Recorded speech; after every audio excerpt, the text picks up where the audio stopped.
Hello, and I want to thank here. No, work. Can y'all hear me?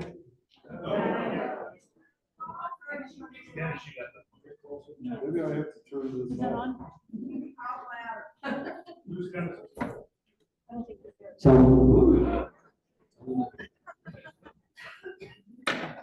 I don't think these can be on at the same time is what I just learned. there we go. Anyhow, I want to thank y'all for coming out to learn more about us. And I want to thank these people for putting this on. Every election is important. I'll tell you a little bit about myself.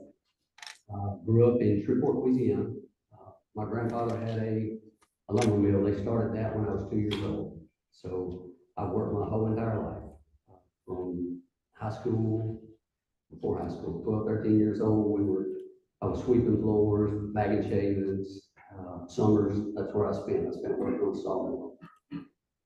After that, I went to work on a highway construction company. We started that 1989 or 90, shortly after we got out of high school. And that was me and my mother and my uncle. And my grandfather kind of put us in that. At the lumber yard, they produced probably 80% all the round posts used in Texas for guardrail. So we got into highway construction in Louisiana. Did that for about 15 years. We laid asphalt, we put signs up, we put guardrail up.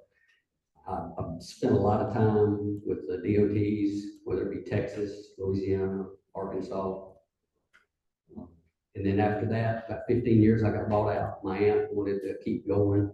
I got tired of going out of town, so I was bought out and I started oil and gas with my couple of friends. We started that in 2012. There's probably 4 of us. We got up to about 80 employees. I think we have 9 offices now, Louisiana, Texas, New Mexico, and Arkansas. I think there's one in Oklahoma as well. But that being said, in 2016, Shreveport was going to spend about $500 million on their sewer problem. They got a consent decree from the federal government for dumping their sewer in the Red River. Well, naturally, I told my brother and other partners, I said, why don't we start a sewer company? So we started that, and I ran that. My brother and them, they take care of the sewer industry. I mean, they take care of the oil and gas part. I do the sewer stuff. We did that for probably 4 or 5 years. COVID came, we made it through COVID, and then we moved all our sewer work to Atlanta, Georgia. So now my work is in Atlanta and in Florida. I don't have anything here in Gulf Shores other than the home I live in. And my parents are moving down at the end of the month, and they'll have a home. So everything I have as far as work-wise is not here in Gulf Shores. That's a good thing and it's a bad thing. You know, I would like to have a business down here, possibly. But what I'm getting at is any decision I make when I become mayor, it's going to be what's best for Gulf Shores. I won't have any sway in one way or the other.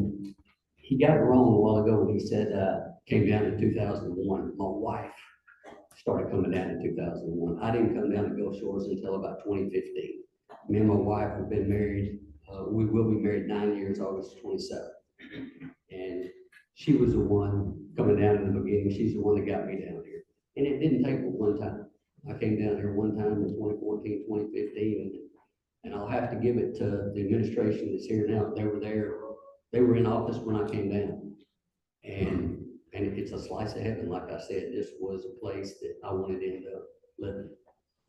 So that being said, about a year ago, a little over a year ago, in April, my wife said, let's move. And it worked out. My company and the sewer deals in Atlanta, Georgia. My brother's taking care of the oil and gas stuff in Shreveport. It just worked out. So before we left, I said, sure, let me put the house for sale. We sold the house when we were down here and had to look back. 30 days later, we bought a house down here, moved down here, and loving it ever since. On my platform, I bring a different perspective.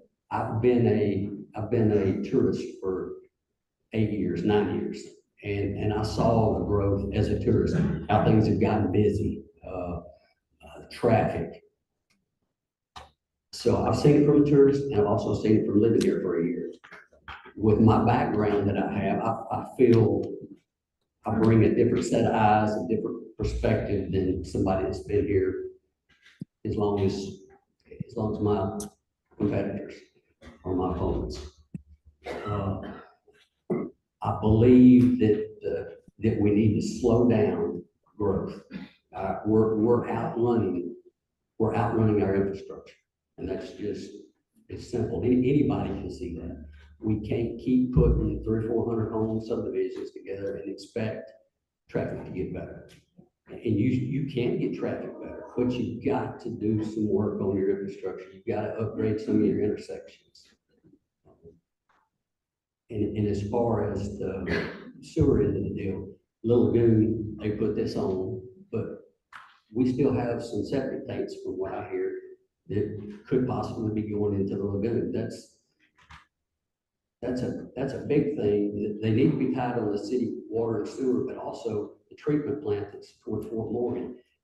That stuff's gotta be as close as we are to the Little Lagoon to the Gulf. You've got to make sure that you've got the capacity so that when it rains real hard, you're not gonna be able to have a hurricane. It comes in, it floods your retention ponds. It happens. But on simple rains, when it rains real hard, you've got to be able to maintain and contain the sewer that you have. And we can't just keep cramming stuff in there like that. That being said, my number's on my card. I don't mind meeting anybody, talking about, what my vision is. I want the infrastructure to be better. I want us to get around bicycle paths, walk paths, golf carts. I really envision seeing Craft Farms, Aventura, those places on County Road 8, being able to drive their golf cart to the beach. Probably not gonna happen. It could have happened had we had a pedestrian bridge that actually you could have gone across. And then you would have taken so many of us that live here and put us, if we wanted a golf cart and rode on the subdivisions, back roads, 25-mile-an-hour roads, crossed the pedestrian bridge, and could have got to the beach. We could have made it happen. But, we're stuck where we are now. We'll have to figure out how we can cross that bridge or make that bridge better somewhere in the future. But as far as the vision, we need to be able to get around better as citizens, people that live here. We need parks. We need a lot of parks, but we need to be able to get out, drive down 59 and not take 45 minutes to get from County Road 6 to the beach. And like I said, it's gonna take a lot of work. It's gonna take a lot of time for it to happen. But with that, I'll let Angie take over after that.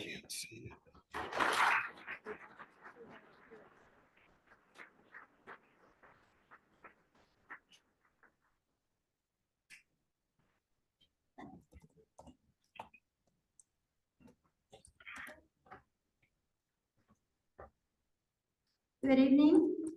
Everybody hear me okay? Yeah. I'm Angie Swiger, and I'm running for mayor of Gulf Shores. I've lived in Gulf Shores in this community for 22 years. I've been married to my husband, David, for 36 years. We have 4 wonderful children who were lucky enough to grow up here. They all went to Gulf Shores schools, they played sports, and were involved in this great community.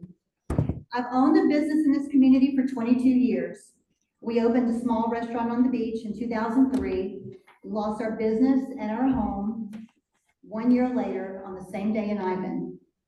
With 4 small children at home, we were forced to reinvent ourselves. We drove to Mobile every week, took classes, got our real estate licenses. We have a family-owned and operated brokerage that consists of me, my husband, our daughter, and my sister. I have invested my time, my resources, and my service in this community for 22 years. In that 22 years, I've seen Gulf Shores at its very best, those Chamber of Commerce days where the water's emerald green and crystal blue. But unfortunately, I've also seen it at its worst. I've worked alongside people as they struggle through storms like Ivan, Katrina, Sally, and the BP oil spill. We've struggled together as we fight insurance companies who don't want to pay us. We fight carpetbaggers who try to take our money.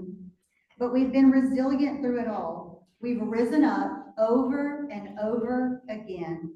We've overcome the obstacles, we've overcome the challenges, and we've reclaimed our piece of paradise.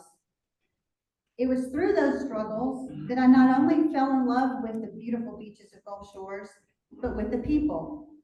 The people are our greatest asset. Their resilience, their kindness, and their generosity. In 2008, our schools were young and we had no voice and little representation. We were dismissed and frustrated, so I decided to run for school board. I ran against an establishment incumbent with a political machine who would stop at nothing to win. But I was elected, and in fact, I was elected twice.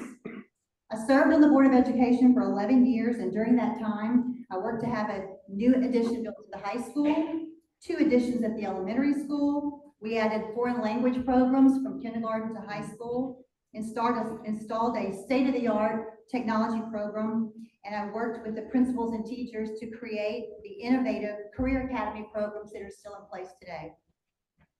This leads to why I'm running for mayor and standing before you today. As early as October, people in the community began to come to me, encouraging me and pleading for me to run for mayor. It became more and more apparent that people obviously wanted a change. And the more I spoke to people all over the community, the more I heard the same reasons over and over again. My platform wasn't built by me. It was appropriately built by the people. Potential unbridled growth. In the last 18 months, this administration has approved 1,144 new housing units. 309 of those housing units are on Fort Morgan Highway, which is already under the strain of heavy traffic, congestion, and dangerous roads. 182 of those units are on County Road 6, where you have to sit through 4 to 5 traffic signals before you can get out on Highway 59. 431 of those units are Coastal Gateway, the same road that was backed up last Saturday, bumper to bumper, from Highway 59 all the way to the Foley Express. The number 1 item in my platform is a moratorium on residential growth until we can get a handle on infrastructure and assess our utilities, our road work. 3 sewer lines broke in the last 2 weeks. Don't know what that's. Yeah, I didn't do the study, so I don't know what that's about, but they did. Roadways, we need to make sure that we have a proactive roadway plan and not a reactive one. We need to put roads in before we put in new housing developments. And also businesses and services. We make it so difficult as a city to attract new business and new commercial development to our city that we find it difficult for businesses to locate here. And we're losing revenue and jobs to neighboring cities because of it. In addition to exponential growth, residents are frustrated. They're frustrated because the vast majority of our dollars are spent on tourist-driven projects, over projects that serve residents and make our quality of life better. Our 2025 plan and 2035 plans are centered around big multi-million-dollar projects, and projects that make residents happy are neither expensive or long-term. The 4th Street Bridge has been unusable and in disrepair for 14 years. It's a project that could likely be completed for less than $500,000 and in less than 6 months. Residents come to meetings to talk about drainage problems, debris in their drainage ditches, sidewalk repairs, potholes with plywood over them, trees that have been removed that encroach on privacy, and noise ordinances. Mardi Gras parades and Christmas parades that have gone by the wayside. Yet those small requests made by the taxpayers and residents of our wonderful city are continuously falling on deaf ears. Our residents lack things to do, places to shop, medical care, professional services. Yet our small businesses, both old and new, continue to experience a lack of support, a lack of appreciation. It's getting harder and harder to do business in our city, which is why we're losing businesses to Orange Beach and Foley, where there's a business-friendly, we want you here mindset. The vision of our waterway district began as a result of the BP oil spill. Our beaches were closed with oil on them, and we didn't have any idea how long it would take to get them back. The waterway was a vision of a second economy, a second economic engine. In 2012, the waterway vision was, it started in 2012, and unfortunately, with the exception of Acme, Tacky Jack, Big Beach, some bricks and pavers, some benches and lamp posts, it hasn't changed a whole lot. In fact, the merchants have been given the task of continuing the development as they see fit. The merchants, the people who are struggling to run their businesses day to day. The truth is, we only have one chance to get that right, and the city has to take the lead and work with the merchants and complete the vision that had the opportunity to put the waterway on the map, to be one of those social places that our residents and our tourists like to enjoy. I've researched other cities who have done this successfully. I think of St. Augustine and San Antonio, the Riverwalk, the Savannah Riverwalk. It can be amazing, but we have to start finishing what we start. We have silo projects all over town with no interconnection. Our completion dates are farther and farther into the future. That's at a party on Saturday. We can't keep wasting residents' time on community input, spending hundreds of thousands of dollars on design plans, and rolling out grand visions that never get to the finish line. We've got to have the money to build it before we roll it out, and we have to finish what we start. Our residents want to protect the Gulf Shores they moved here for, while enhancing quality of life for residents. Let's enhance the ability to bike and walk our city. Let's work more on golf cart access. Let's provide public transportation, a system of trolleys that are fun and accessible so that we can take cars off the roads. That's the only way we're going to alleviate traffic congestion. Let's build the parks and the sidewalks and provide the social spaces. Let's take pride in our city, from the curbing and paving on the roadwork to the landscaping and banners, the properties that are maintained. Our city should be perfection. What I call it the Disney effect. You should know that you're in a special place when you enter our city. I get a lot of questions about staying in my boots. There are a lot of misconceptions about the people of Gulf Shores. Everyone thinks we're all wealthy, but we know there are a lot of hardworking people in our community who make a living from tourism. When the clientele from a festival spends money in the community, it benefits the residents as well. The key to the festival is in the negotiation. Let's negotiate a good deal, a deal that benefits residents. Let's have a 1, 2, or 3-year deal, not a 10-year deal, so we can continue to evaluate the partnership. Let's make sure that the revenue from the festival benefits residents. Let's earmark it for amenities like parks, sidewalks, or trolleys. The festival can be a good partner if we're able to negotiate a strong deal that continues to be in our community's best interest. I don't want to forget the group who's invited us here. The people of the Little Lagoon Society have dedicated their time and energy to see to it that Little Lagoon, one of Gulf Shore's greatest natural resources, is protected and preserved. Projects like oyster gardening and the continuous evaluation of the lagoon waters have continued to protect the lagoon waters, therefore the health of the lagoon wildlife. My family and I lived on the lagoon for 11 years and experienced the beauty of the lagoon every day. The sunrises and sunsets, the wildlife, we saw octopi, seahorses, crabs, shrimp, beavers, and otters. It was a beautiful place for our children to grow up. I also understand the intricacies of the Lagoon Pass and the city's responsibility in that. If we truly care, we need to make sure that we do a better job as a city to accurately measure the pass, accurately respond to trigger, and have a quicker response time when we are in trigger. As with all of our natural resources, I will always be dedicated to the preservation of the lagoon and all that that entails. Lastly, this is one of the easiest, simplest fixes. People just want to know that they're heard. Someone will take the time to sit down with them, to talk with them, to visit their neighborhood or their business, to listen to what they have to say. They're asking for someone to respond, to call them back, to help them. It's not hard to do. I'm so excited about the Citizens Advisory Committee. It's a committee that's made up of residents, anyone who wants to be on it, so that we're able to discuss matters that are important to each person and voice our opinions as one. In short, people matter. You matter. The mom who cried with me in Meyer Park because she didn't want our city to become another overcrowded, over-commercialized beach town. She and her family matter. The residents of Meyer Park and the ladies that I met on 4th Street, they matter. They just want their bridge to be fixed and they want their children to be safe from speeding traffic. And the scores of residents I've met in the Citizens Advisory Committees whose frustrations over not feeling heard or seen, who only ask for a simple response, they matter.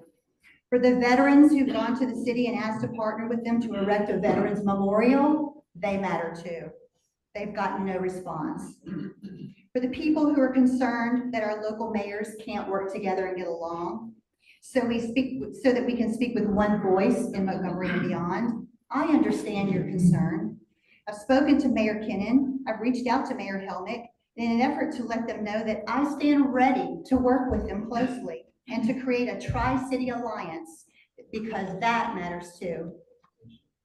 For the families young and old who just want their family-friendly events back, their Mardi Gras parade, their Christmas parade, their 4th of July, their celebrations, their parks, they matter too. For the residents who want to be proud of our city, tired of orange barrels, unmaintained properties, terrible road work on Highway 59, who want our community to be safe, you matter. And our businesses, our prominent business owners who have told me that they just can't do business in Gulf Shores because it's just too hard. Please know that you matter. We want you to stay. And Rosemary Steele, the owner of DeSoto's, she matters, her business matters.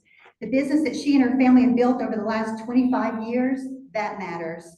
Can we support her and not put roadblock after roadblock in front of her?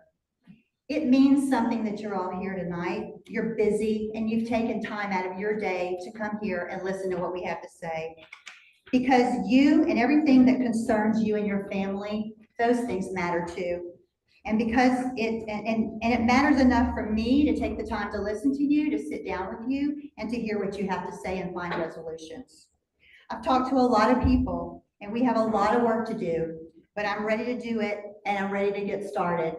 That's why my plan isn't a 10-year plan, it's a day one plan. I'm Angie Swiger. I appreciate your time, and I hope that I can count on your vote on August 26th. Thank you.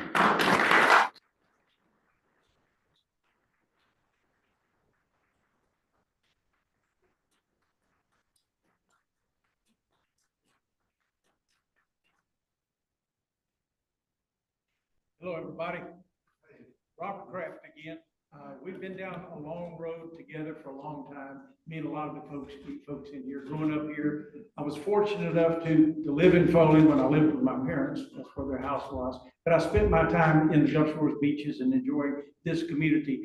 The minute that I got out of college and came home, I bought my home and moved to Gulf Shores, and I've lived here ever since. So this is truly home. It's where I lived, where I grew up. Foley High School graduate, 1969. This place, you think it's different than it was when you moved here? You can't imagine how different it is for those of us that grew up here. But it is a beautiful, wonderful place, and it is something I am proud to have been your mayor for 17 years. I'm proud to have been on the council for 21 years. I spent from 04, I was elected to the city council and stayed on the council for 4 years. When I was elected in 04, in August of 04, it was followed shortly by Ivan in 04, and I was able to go to work with Mayor Bodenheimer and his team as they were trying to recover from that storm, and a learning experience for recovering from an oil spill and having to deal with that as the council, not oil spill, but a hurricane, and having to deal with that for the next 4 years.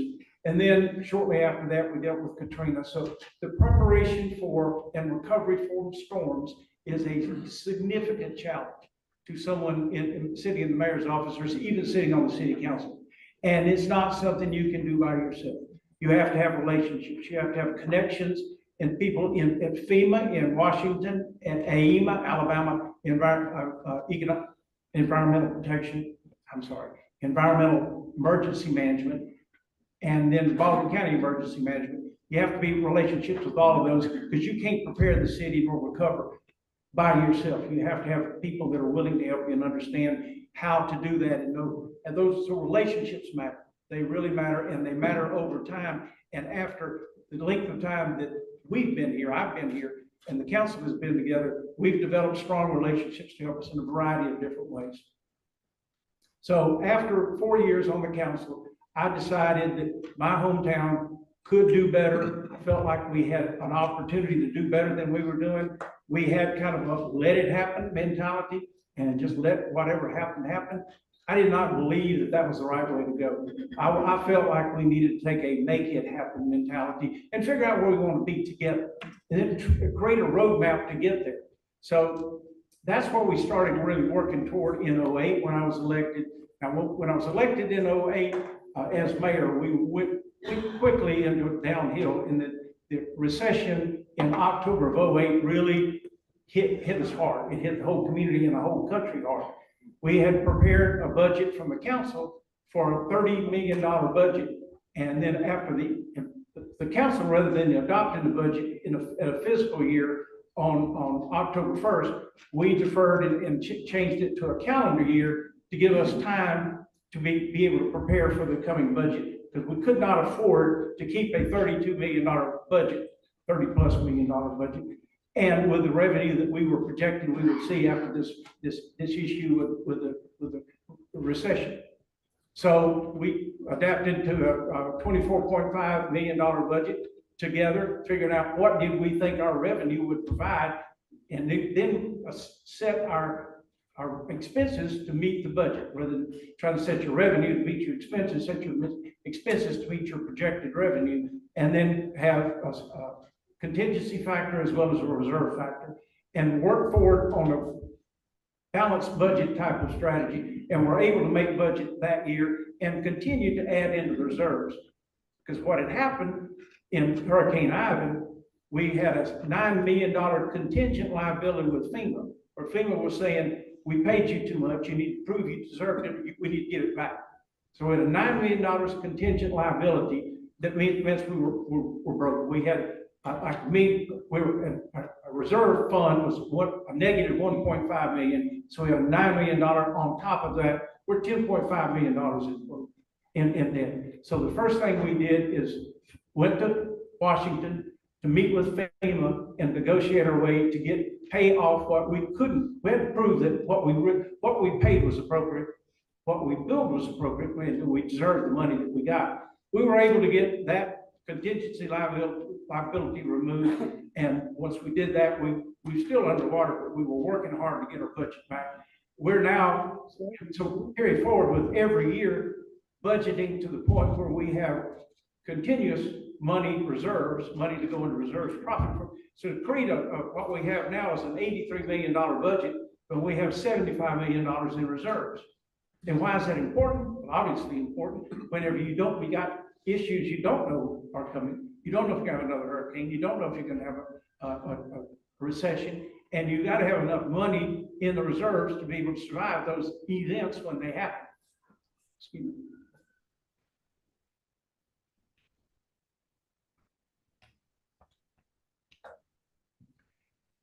So economic management of the city is a huge issue, and it's a major challenge.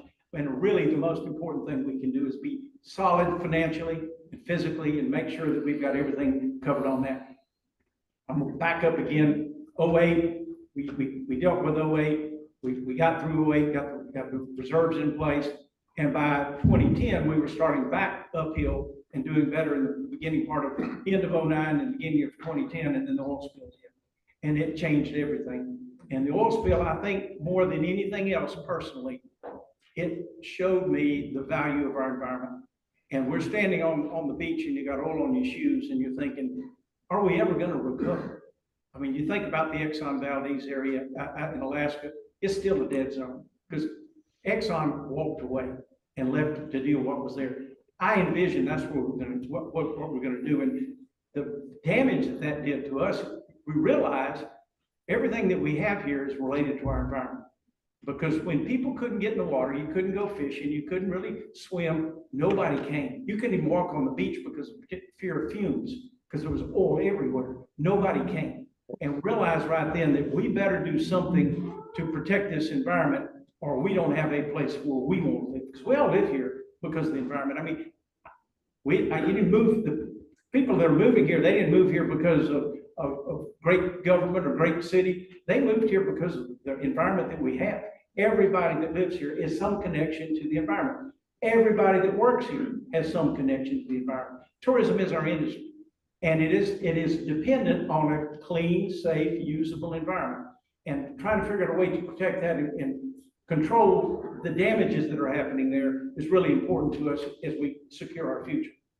So we get through the oil spill, work our way through that, and in 2012, we decided that we were through fighting BP, so we took a settlement offer and basically turned them loose, released them to go. And then we started in the December of 2012, I issued a challenge to everybody on the council and all of our staff. When you go home, I want you to think about that you've got families wanting to move here. What's their checklist? What are they looking for that they need and want to have when they move here? You have businesses who want to move here. What's their checklist? What do they need that we don't have, or need what we have that needs to be better? What do we need to do to prepare a future that we all embrace and look forward to? And we had many, many town hall meetings and gave people opportunities from a broad spectrum of opportunities for ideas. Put little stickers on the ones they like. And we worked through from 2012 to 2014 to be able to finalize Vision 2025, a collective agreement for all of us. Where do we want our city to go? What do we need to see going forward? We selected several things. We didn't think our education was where it should be. We were not happy with what we were getting from the Baldwin County education. And so we decided that we needed to do something better. And we started out working with Angie, trying to come up with a plan. How can we get more from the county, or how can we contribute more to the county to make our schools better? And we just couldn't get there in that there was I'm not talking about Angie, I'm talking above Angie in Bay Minette. It was, the philosophy was, we don't need to be better down here in the beach areas in Gulf Shores and Orange Beach than the rest of the county. We need to have some stable stuff of what we're providing for our students needs to be equitable.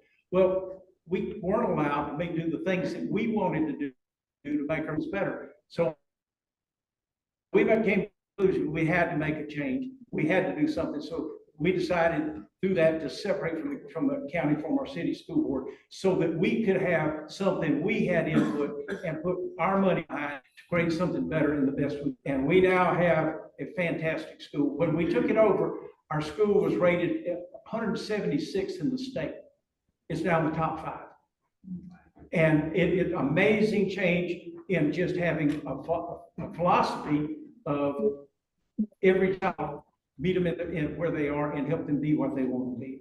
It was one of those major problems. And medical, you had to go to the hospital, you had to go to Foley, and it's a long way to get from Fort Morgan or from the end of Orange Beach to get through 59 and up to the hospital in Foley in a critical hour when you need to get to emergency room. So we knew that education was a problem, medical issues was a problem. We didn't have anything at the state park because the Hurricane Ivan took it down. We wanted to have our state park convention center back in place. We knew that would help us as a community.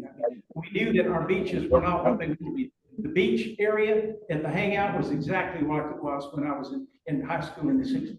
So it was not, hadn't been changed. We needed to do something there to make our beach area better. And you did mention the waterway district. Yes, it was an opportunity to have a second coast, an opportunity there to create another place to go if you're shut down in a storm for a period of time, because the beaches are shut down. We had to have a second coast, a second economy, and the waterway district is that and will be that. It's continuing to grow. We got a lot of new interest down there. Things are growing there. Things are happening. We've had transitions of land from people that didn't want to develop to people that do. And there's new plans on the table coming for that. So we're going to see that continue to grow.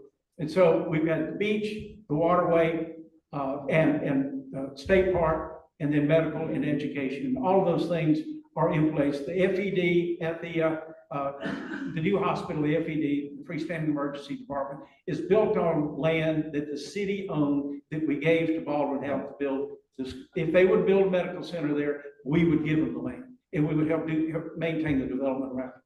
We also purchased the surrounding 32 acres there to have places for continued growth for medical. As we have, there's going to be a hospital built down here sooner or later. And as soon as we can figure out a way to convince the certificate of need board that we need a hospital, we will get a hospital. We got a place to put it, and we're partners on doing that. We will get there. So we're excited about where we're going. We're working on Vision 2035, which is taking and looking out another 10 years. Now, what do we want to be in 2035? What's next?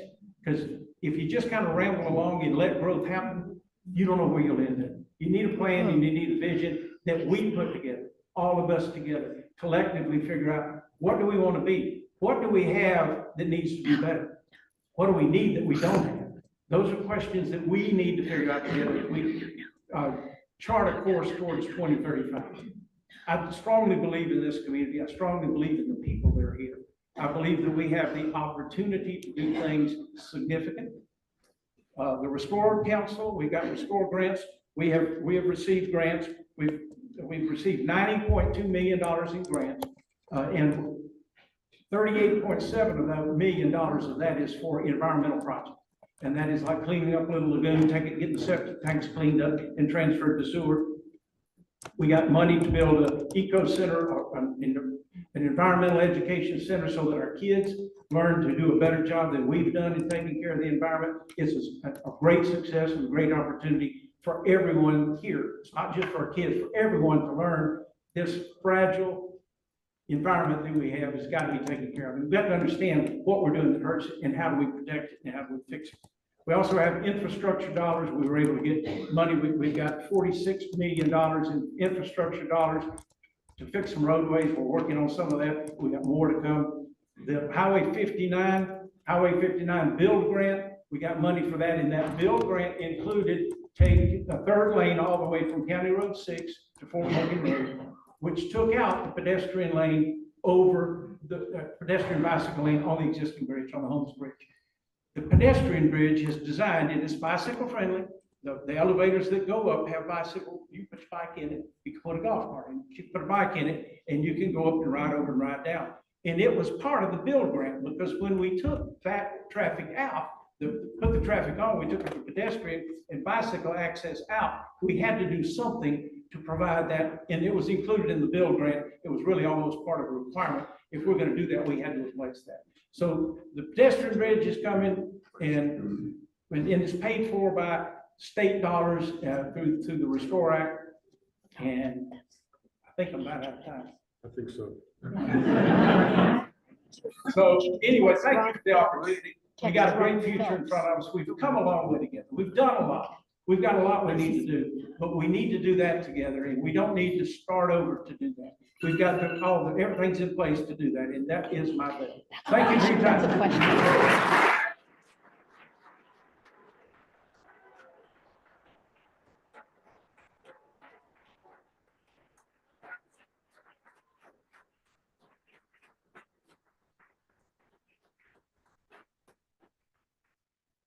Can everybody hear me? Good job, all candidates. Okay, now we're going to do a question and answer session. If you have a note card that has been filled out, please carry it over to the basket over there. And we're going to randomly select questions for the next 45 minutes. So we were going to pass the microphone back and forth, but people can't hear. So each person, when they get up to respond, they'll come stand up here. The folks on Zoom can hear better. Sorry. I know.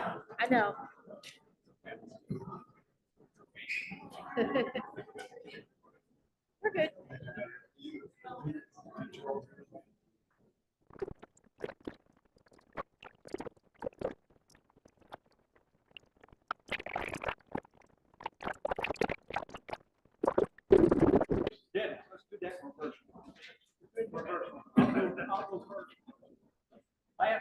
Everybody okay with that? We're all okay with that? Wander the room with a basket. Okay, there's questions. Robert wants to go in reverse order on the question. Okay. I just want to make sure each three of you, and by the way, we're limiting the question, the answers to 1 minute. Okay? There's a little bit of fudge on that, but basically 1 minute. Okay, the first.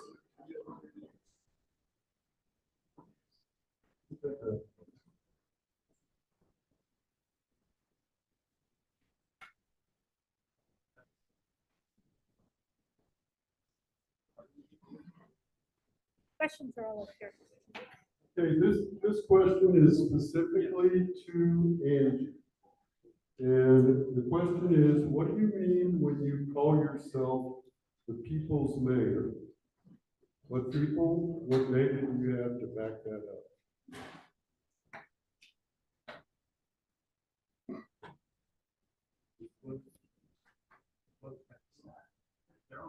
They're over here.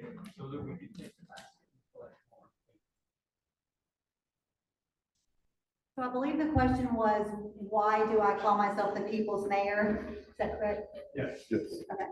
So, that kind of came about, and I'll tell you a story. So I have oh, 1 minute. We have a friend of ours who was a mayor. And, when that person was mayor, I used to go sit down and talk to them all the time, sit in their office, give them a call, always got a response. So once, very long ago, my husband and I had an opportunity to spend some time with that person. And when we were leaving, I said, you know, he was really a people's mayor. That was the kind of person that you could just go sit down, you could just go sit in their office, you could talk to them, you could call and they would respond, and they would always listen, and you always felt like you were heard. So when I decided to run for mayor, I determined that I wanted to be a people's mayor. I wanted to be someone who was approachable, honest, fair, transparent. So when someone wanted to come talk to me, that my door was always open. They knew they could always come sit in my office and chat with me, and that they were going to get an honest, fair answer.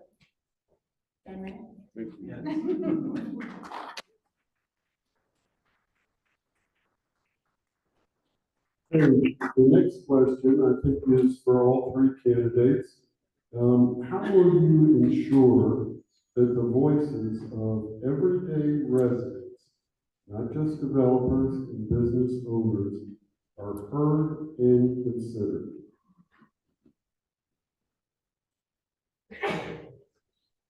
We have at every council meeting, at the end of every meeting that we have an open forum. I invite anybody there that wants to mention and talk about anything. The agenda, anything on the agenda, you're always welcome to talk during our work session when we talk about those.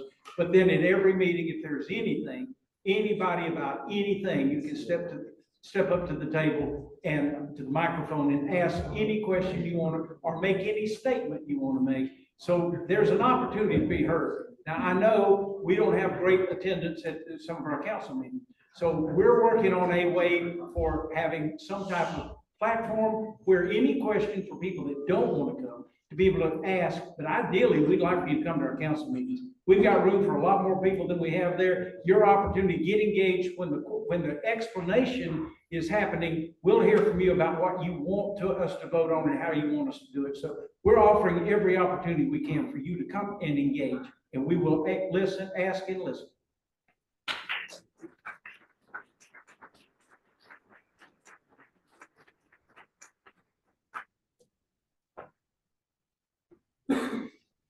Well, one of the things that I hear the most when I'm out talking to people is that they do come to the meetings, and sometimes they speak. Not everyone's comfortable coming to a meeting to speak, but often, and they're heard, people listen, but there's no one responds to them. So they just say, thank you very much.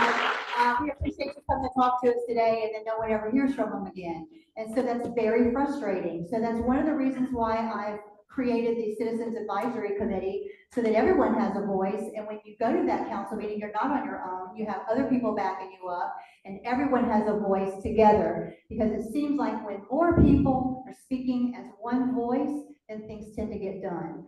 So the Citizens Advisory Committee, and I want people to come to the meeting knowing that they're gonna be heard and knowing that we're gonna help them.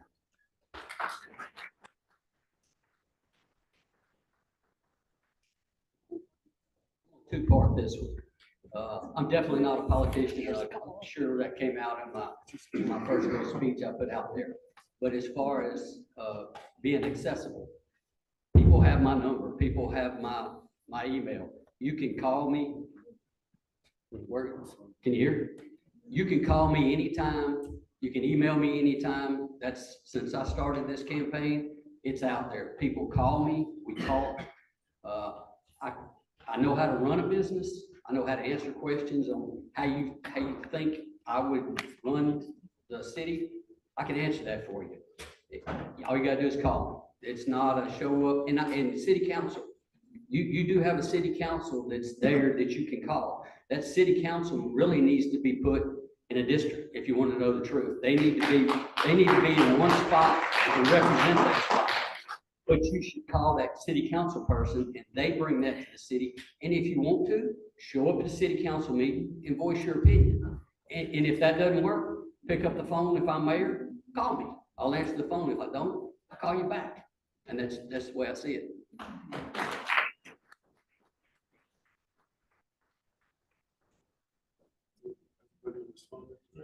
Okay. I'm gonna use this microphone. Can everybody hear me? Okay, next question is, I'd love all the candidates to speak to how they plan to ensure the health of our natural species with rapid expansion.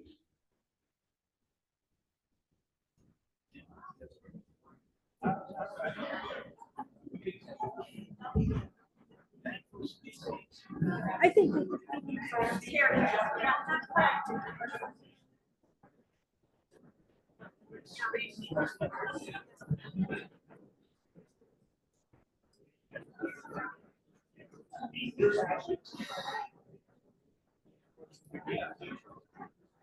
here we go again. We're gonna try one more time. Not the word Then environment. we'll move on.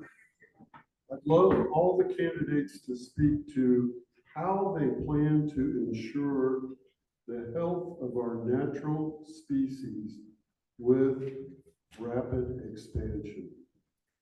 Okay? Next question.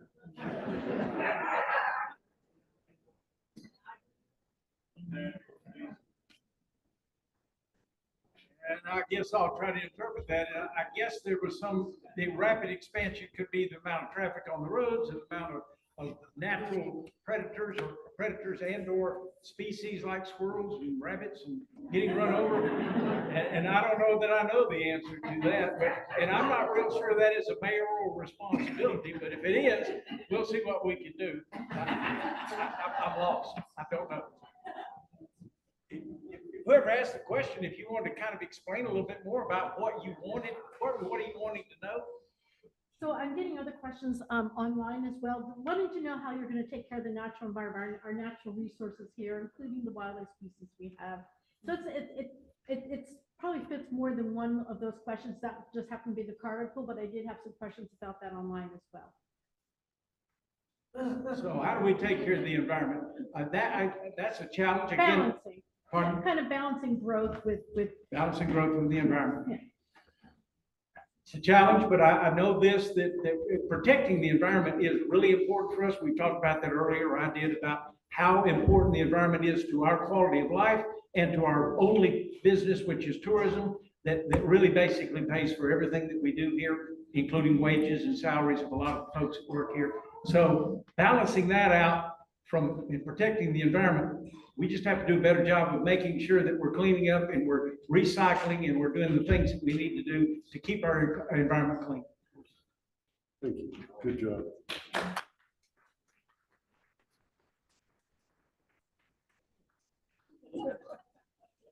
Okay.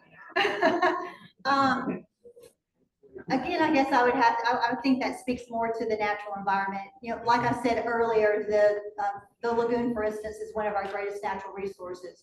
The beach, of course, is one of our greatest natural resources. We have a very strong environmental footprint here, and we have to, of course, always take care of that, always make sure that we maintain it. It's what brings people here, our beautiful beaches. Our area is never going to be the same if we let that if we let that dwindle. So that's not only our waterways but the wildlife. You know, earlier I was mentioning the lagoon with all the different kinds of wildlife that are in there. We have to make sure that that lagoon's maintained so that by keeping the pass open so that we have flow and those kinds of things. Just that we have a lot of things to make sure we do to be good stewards of our environment here.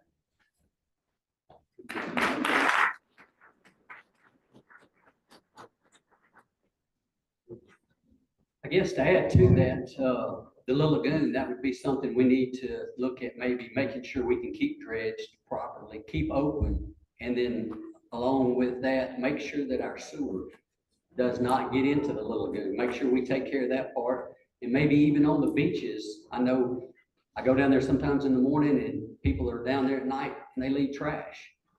Maybe we need to be a little harder on people that leave trash down there. And resources, maybe a parking resource. And I know a lot of people, they'll park in the people that live here, they'll park in our spot down there for the residents only. It's a $25 fine. You know, maybe it needs to be a little higher. Maybe we need to have a fine for leaving trash. And that way we get, hey, the people that leave trash, they may get a fine and not want to come back, but that may leave room for somebody that's not going to leave trash and treat our city with a little more respect. Maybe something like that. It's a good job by all on a tough question.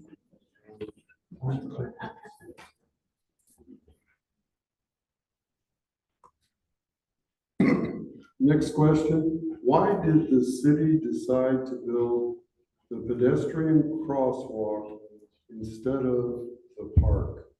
I'm not sure which park, but that's what the question says. I'm going to assume we're talking about the coastal gateway park that we planned up there that we didn't build. I tried to explain that obviously not very well before. The build grant that we got to run the third lane south, that we partnered with ALDOT to get that, it included the $8 million to build the pedestrian bridge. And it was read as a requirement for that. For me, I thought I understood that part of the grant to build the third lane required us to create some safe pedestrian and bicycle passage once we put that on there. So that's why we had no choice once we got the grant to do what it said do. So we had to build that, and that took away some of it. It wasn't just that. It's a much longer answer to that question than that. The cost of everything from the time we had to apply the dollars for the grant in 2015, and then from the time you get ready to build it in 2020, everything in the world went up but except the amount of money in the grant. It did not go up, but the cost of everything else did. So that's the answer. So, and I am certain that is the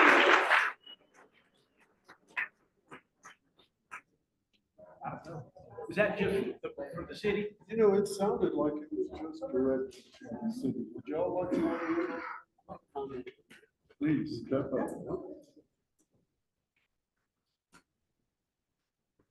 I'm not sure exactly how the funding was supposed to be or what we had to do, but I do know we had to put a pedestrian cross if we took the third lane. Well, instead of spending $24 million on that bridge, maybe we might not should have put the third lane down there unless we could have put a bridge that you could actually use golf carts or something. But I was told you can put a golf cart in it, but I don't know that you're going to get two golf carts to pass at the same time. But if you were going to build a bridge, and instead of 24 million, it may have been 44 million. But it would be better to have spent more money and built something that we could use in the future instead of 8-9 years from now have to tear down that $24 million bridge to put something up that will work. That's just my 2 cents on that.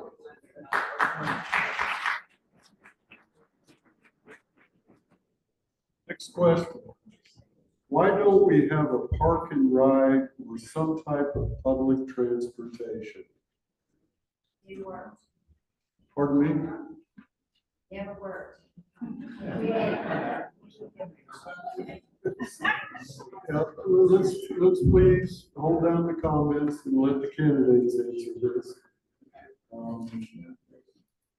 Part two is, why is there so much new residential construction when our current / future infrastructure needs haven't been examined? So why don't we have a park and ride? And why is there so much new construction without enough consideration for current / future infrastructure? Well, we hired a consultant to help us understand how can you possibly do a park and ride on state highways, Highway 59, 182, which is Beach Boulevard. Everything we have is state highways, and they don't have any like way to pull over and stop. And stopping in the middle of the road in traffic that we have for people to get on and off and crossing over was not feasible. It wasn't safe, nor was it practical to try to do on out roadways. So that's the answer to that. As far as our building on our infrastructure, we got plenty of sewer, we got plenty of sewer capacity, water capacity. We're to the point where that is manageable. Our transportation infrastructure is what we're working on.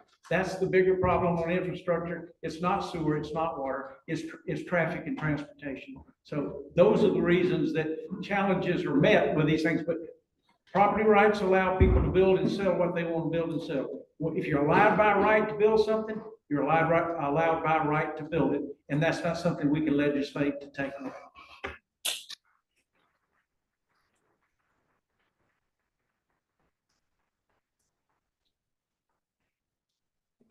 So the idea of public transportation is something I spoke to earlier.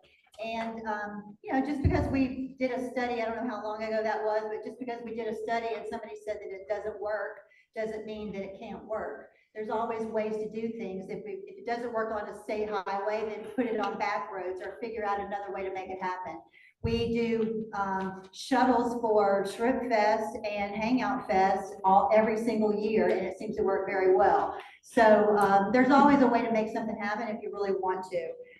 The question about the growth in the infrastructure, I believe I spoke to that earlier. So in my plan, we need to put a moratorium on new residential building until we can figure out what our infrastructure looks like. Mayor says that, that utilities are good. I hope that is the case. Road work needs to go in before residential neighborhoods do. That's the way we don't have County Road 6 backed up for 4 or 5 lights. That way we don't have Coastal Gateway all the way backed up from Highway 59 back to the Foley Express. So we need to plan ahead for that. We know what the planning is. We know where the zoning is. We know what's going to go in the future. So we need to plan for that. Infrastructure, in my opinion, is not just utilities and roads, but it's also businesses and services. We need to make sure that we're recruiting in the kinds of businesses and services we need, not just businesses that support tourism. We need businesses and services like medical offices and shopping and retail and the kinds of things that support residents. We need things to support residents. That way they don't have to worry about not being able to make it year round because we're a tourist driven industry. We need something that will make it year round because it's resident driven.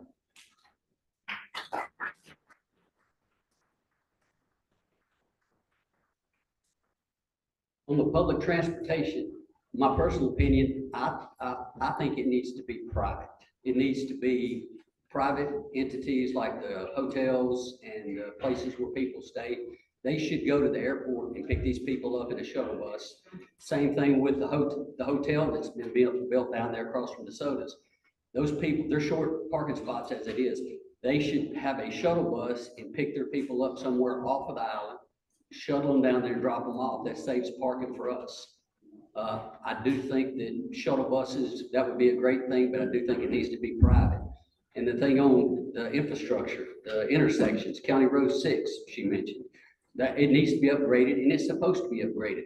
Let's put sidewalks in it when we do it. Let's do it now and not later, because if you do it later, you're not going to do it. And if you're thinking ahead, how about the airport? We got Allegiance in there. Man, it's a great thing. Now we're fixing to possibly get another airline, maybe two, expand. Let's fix that intersection where they're coming out right there on East 29th Street. Why don't we fix that now before we have 3 or 4 more airlines come in here and we've got traffic backed up all the way to the airport? You got to think a little ahead, in my opinion. I just see that as a major issue that's going to come up in the future.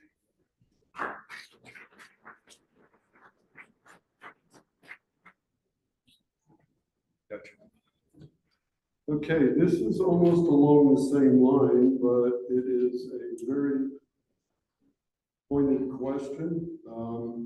Would you put a temporary pause on new residential and vacation development approvals until support systems catch up?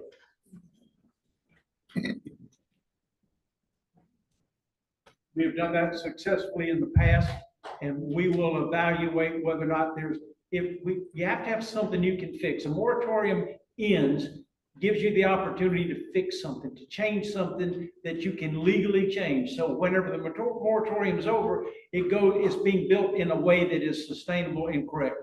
But if you can't figure out a way to something to do to be positive and change, when the moratorium ends, nothing has changed. So having moratoriums is really predicated, successful moratoriums is predicated on a plan to change the dynamics, the thing that you're wanting to correct. You got to change it while you're in a pause. And then when the pause is over, it's fixed like you want it. So yes, if there was a way for us to identify a problem that we could fix and we needed to stop, we would, and we will.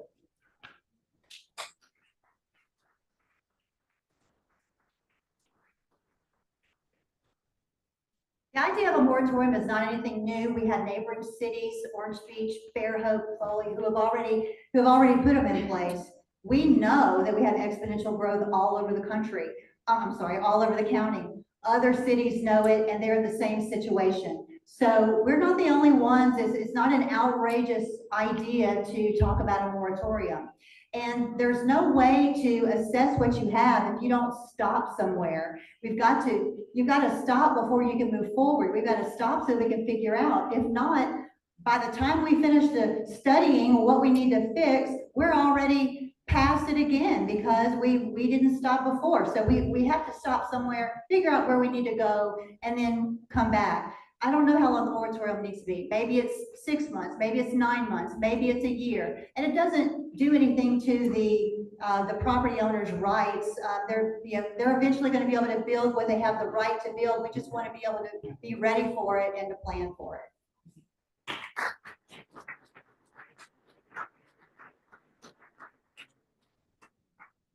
A moratorium is a good idea, but like the mayor said, you do have to fix something for it to be legal, in my opinion, court-wise. You have to have something you're going to fix while you have a moratorium on. So if it's traffic, before we put 300 homes up there by the high school, we need to have a plan. You know, you put a moratorium on something, you got to have a plan to fix it, just like you said. But if you've already got a approval and you're started, that moratorium is not going to stop you there. It'll just stop what somebody has not applied for yet. But you've got to have something that you plan on fixing to upgrade to get it to where it does work to have a moratorium.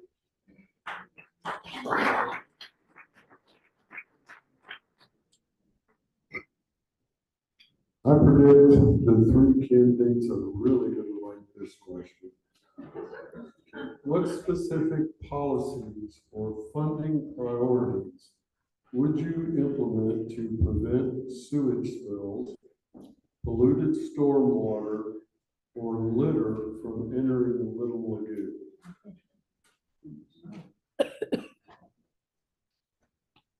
Well, that's not something that this city could legislate related to the Baldwin County sewer system that has issues. They are a problem that's operated by the county. We are 100% in favor of limiting the sewer that comes in there. It is a challenge that we can't handle. It's got to be handled by ADEM, the Alabama Department of Environmental Management, and the head of ADEM has just retired and resigned, and he was not willing to fight the battle and take the steps necessary to do that. We got a new guy coming in. And hopefully we will be able to start again with a conversation to get ADEM to do their job. If ADEM will do the environmental management, they will either, you can't shut down that sewage system there. We've got toilets flushed all over the place that go in there. You can't just shut it down. But what you can do is force them to control how much they take and how they dispose it, and that they spend the money to treat the water, the effluent, to a level that it's not causing damage. There's a way to do that. We just need a powerful Department of Environmental Management that we've not had.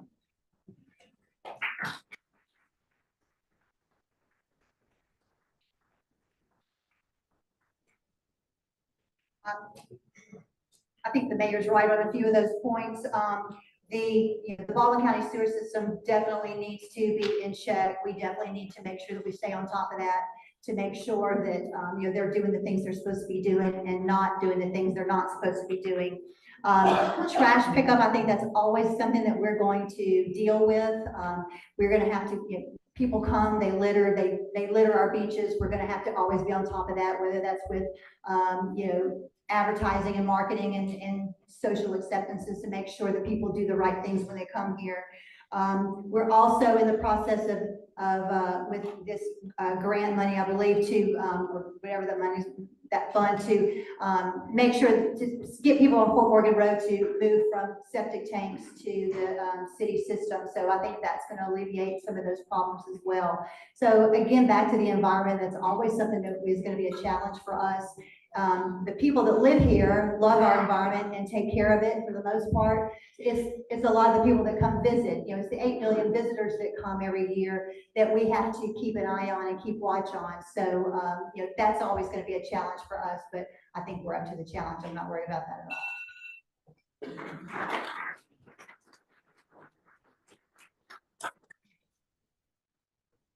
As far as the sewer, we've got a small town, and we can do some sewer inspection. I've got experience in that. You can inspect our sewer system that's here, make sure we're up to code, make sure that our lines, they're not leaking. A lot of the old sewer systems, they're made of clay. That clay cracks, it breaks. We may need to line some of our stuff. We may need to take care of our house, but also the disposal plant out there where they're treating this stuff. If they have spills, if they overrun, if they happen to open a valve when there's a big rain and they dump the water into the lagoon, the Department of Justice, we need to stay on them so that they'll find them. That Fort Morgan, you hate to get them in a bind, but if you're gonna open the sewer and let that stuff spill out intentionally in the little lagoon when it rains, you need to pay the price. And that's kind of what has happened in a lot of other cities that I've been in. When it rains real hard, they got nowhere to go with it. That pond will fill up so full and it's got to go somewhere, and they open it up. They're taking too much stuff. So we just need to cut down on what they do take, make sure they can treat it.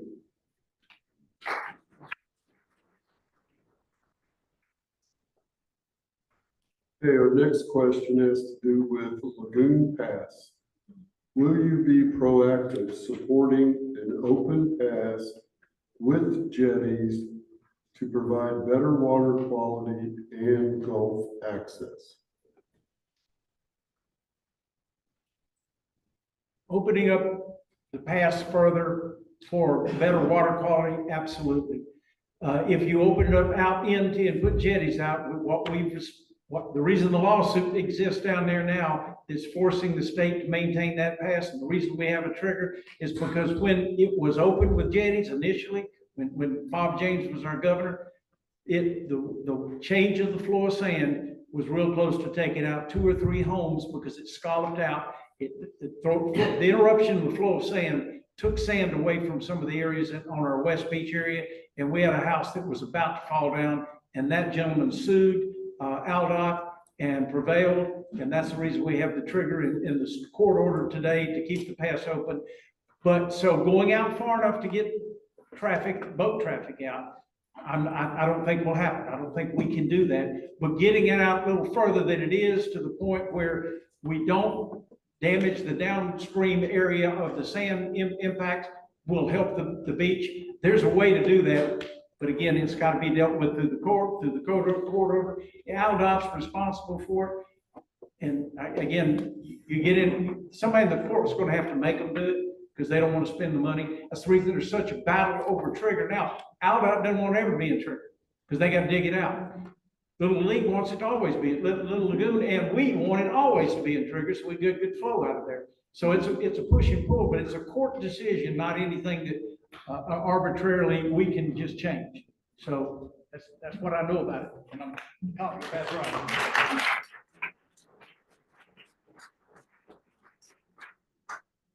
It's my understanding after Ivan that there was that a new pass cut through down by Laguna Key. And at that time, we had an opportunity to, Laguna Key wanted to partner with the city. We had an opportunity to put jetties in there. They were going to help pay for it. It's going to be a combination, a couple of different partnerships to do that. And for some reason, it just fell apart and never got done. We had partnerships. We had a place there where the jetties would not affect homes and would not cause the problems that the current lagoon pass does. So it's unfortunate that we let that opportunity go by and no longer have that opportunity. Like the mayor said, it's important for the pass to stay open. We have to make sure that it stays maintained so that we can protect the environment in the lagoon. I don't think that happens the way it should right now, so we need to make sure that that's being taken care of. Not saying that it's something that we can't visit. The health of the lagoon is first and foremost the most important thing. If that can be achieved with a more permanent solution, it seems that the solution we have now doesn't work that well. It's cumbersome and involves 2 or 3 different, the city having to measure it and the state having to come in and dredge it. I mean, I know it's all the lawsuit, but, and it may have to stay that way, I don't know, but I wouldn't mind trying to revisit to see if we can find a more permanent solution, as long as the lagoon is still protected. Thank you.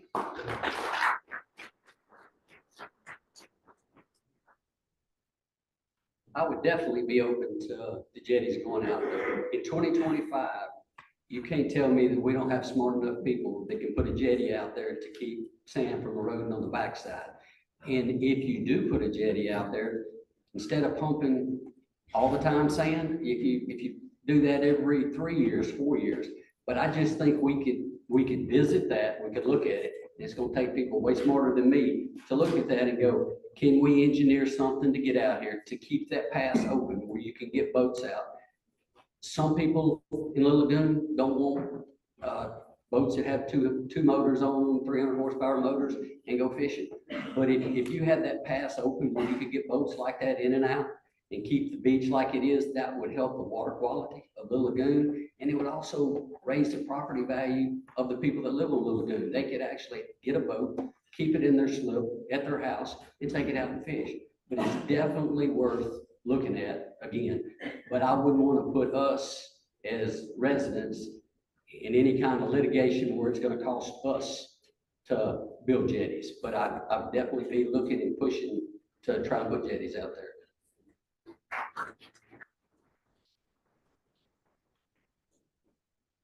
Okay, the next question is a little bit more general.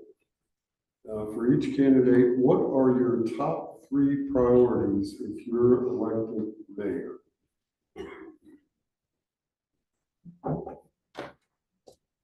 Top 3, continue to work on transportation infrastructure to the best that we can and do everything we can to handle the growth that will continue to happen. You can't put a gate on the bridge and tell people they can't come. So it will continue to happen. It's going to grow. Managing growth is the top priority, and transportation infrastructure plays right into that because the growth hits our roads. So transportation infrastructure and growth management. I don't necessarily mean just stop growth. Being a farmer by background, I know that when things start growing, they die. And we can't let that happen, but we can manage growth.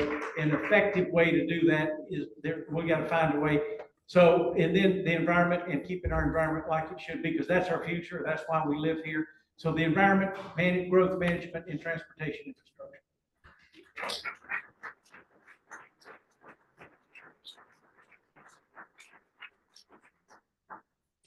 My first priority would be to control growth. Smart growth, make sure that we're ahead of it and that we are planning for it. The growth that we do have, make sure that our schools are ready for it, make sure that our medical industry is ready for it, make sure that our roadways and utilities are ready for it. My second thing would be sure to make sure that residents always come first. When I moved here, we had 5,000 residents. We have 17,000 now.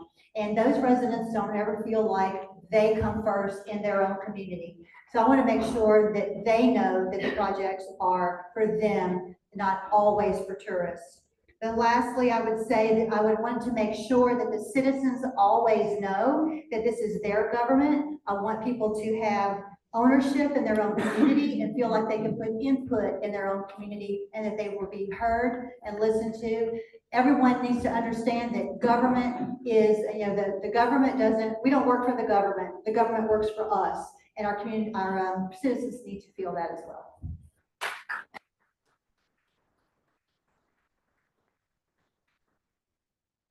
Mine would be traffic, would be the number one, try and get that thing under control, which leads into sidewalks for people to walk, bike, and golf, their golf carts.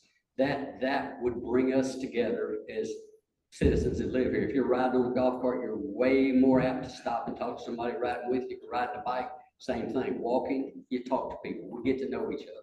And the third thing would be businesses. The businesses we have now, whether they're little bitty small businesses or the real big businesses, when we put a set of guidelines in there, it's for everybody. There's no favoritism. You're short this, you got a little too much of that. We're all going to be same. As long as the playing field is the same for all the business, that's what we need to do, and that's what I'm going to make sure that everything is enforced on the big guy, just like it is on the little guy. Yeah. We're getting close to the time limit here. I'm going to do one more question, and then we're going to shut it down.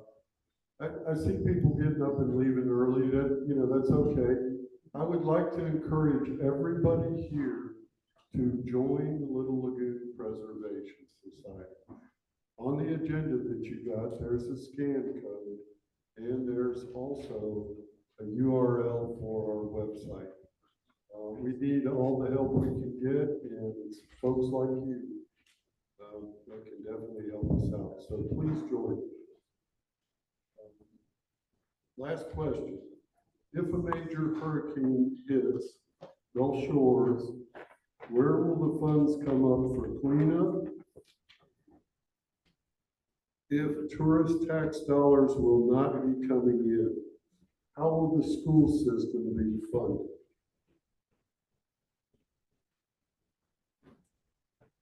Mentioned, there's a reason we have a $75 million budget of reserves secured so we can operate without revenue for a period of time till we get the revenue back. And we can also pay the reimbursable monies that have to be paid in advance. You pay those monies so that they can be reimbursed by FEMA. And you just have to make sure that when you spend that money, you don't get caught like we were in 2004 with a contingent liability, because FEMA, when they audit it, they say we paid you too much, you owe us money back. So that's what the reserves are for, making sure you've got adequate reserves and you don't touch them for some pet project you want to do. You keep them there because you know there will come a day when you need them.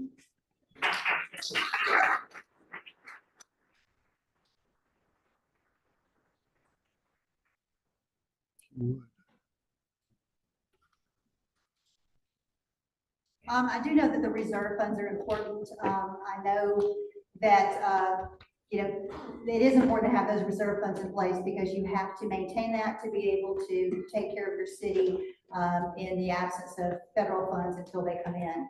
I think the other part of the question was about school funding. I know we do get a certain amount of funding from the state, but I don't know, I'm not privy to the school budget or the combination of the school budget and the city budget and the city budget. So I don't know how that works. That's probably a better question for Mayor Kraft, but we do get some state funding. So I know that a portion of that would fund our schools possibly in a gap until we can build funds again.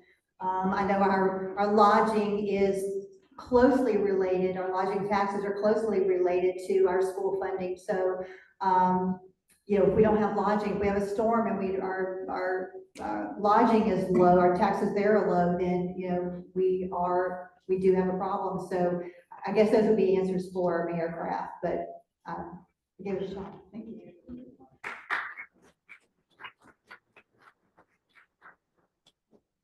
And I'd have to agree with Mayor Kraft on that. You do have a reserve fund for that, and that does not need to be spent on, $10,000 here, $100,000 there. That needs to be saved. We need to keep building that fund and, you know, don't spend it, but like Angie said, that's some information that I'm not privy to on how much we get funded, for the school. And I know the tax for the lodging, it is closely related, to what we get. So if a hurricane did hit, we lost, tourists down here for a month, it would hurt drastically. So we definitely need to keep that fund where it's at.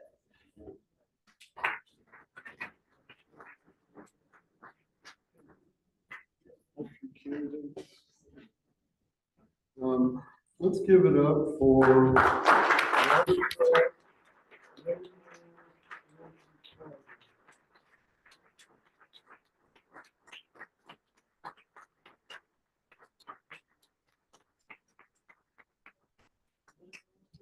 To a well-behaved crowd, we would not be upset if a couple of people helped us take everything down.